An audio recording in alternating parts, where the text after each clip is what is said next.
வெப்பம் அதிகரிப்பதால் தமிழகத்தில் கோடைக்கால மின் தேவையும் முன்கூட்டியே அதிகரித்துள்ளது. கடந்த ஆண்டு மார்ச் 15இல் 400 மில்லியன் யூனிட்டாக இருந்த மின் நுகர்வு இந்த ஆண்டு மார்ச் 7ஆம் தேதியே 406.24 மில்லியன் யூனிட்டுகளை எட்டியுள்ளது. கடந்த ஆண்டு அதிகபட்ச மின் நுகர்வு 454.32 மில்லியன் யூனிட்டுகளாக மே 2 அன்று பதிவு செய்யப்பட்டுள்ளது. ஆனால் இந்த ஆண்டு ஏப்ரல் மாதத்தில் இந்த எண்ணிக்கையை தாண்டும் என அதிகாரிகள் தெரிவிக்கின்றனர்.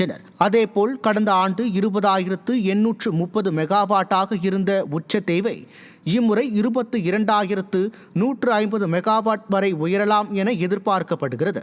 மின் வாரியத்தின் சார்பில் முறையான பராமரிப்பு பணிகள் நடைபெறவில்லை என குற்றச்சாட்டு நிலவி வரும் நிலையில் இந்த மின் தேவையை ஸ்டாலின் அரசு சமாளிக்குமா அல்லது அணில் எலி என எப்போதும் போல அமைச்சர் கதை சொல்ல போகிறாரா என மக்கள் கேள்வி எழுப்புகின்றனர்.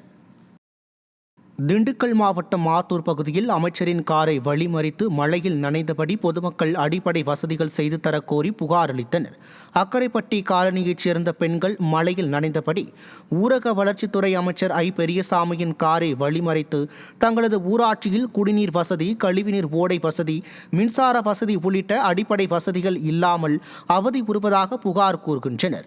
மேலும் தங்கள் குழந்தைகள் மின்சார வசதியின்றி உறவினர்களின் வீடுகளுக்கு சென்று தேர்வுக்கு படிப்பதாகவும் அமைச்சரிடம் வேதனை தெரிவித்தனர். வாக்கு சேகரிக்க வீடு வீடாக செல்லும் திமுக அமைச்சர் காரை விட்டு இறங்காமல் கோரிக்கையை பெயரளவுக்கு கேட்டதால் உண்மையில் தங்கள் கோரிக்கை நிறைவேறுமா என்ற சந்தேகம் இந்த பகுதி மக்களிடையே எழுந்துள்ளது. IPL சீசன் தொடங்குவதற்கு முன்னரே ரசிகர்களை குறிவைத்து பல்வேறு மோசடிகள் அரங்கேற துவங்கியுள்ளது.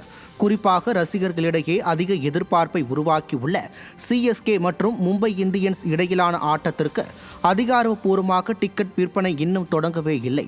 ஆனால் தனியார் மறு விற்பனை தளங்களில் 26,000 முதல் 1,00,000 வரை டிக்கெட்டுகள் பட்டியலிடப்பட்டு இருப்பது அதிர்ச்சியை ஏற்படுத்தியுள்ளது.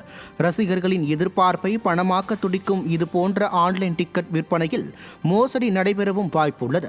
திறனற்ற திராவிட மாடல் அரசும் மைனாரிட்டி பாஜக அரசும் இதுபோன்ற அதிகாரப்பூர்வமற்ற டிக்கெட் விற்பனையாளர்கள் மீது கடும் நடவடிக்கை எடுக்க வேண்டும் என கோரிக்கை எழுந்துள்ளது.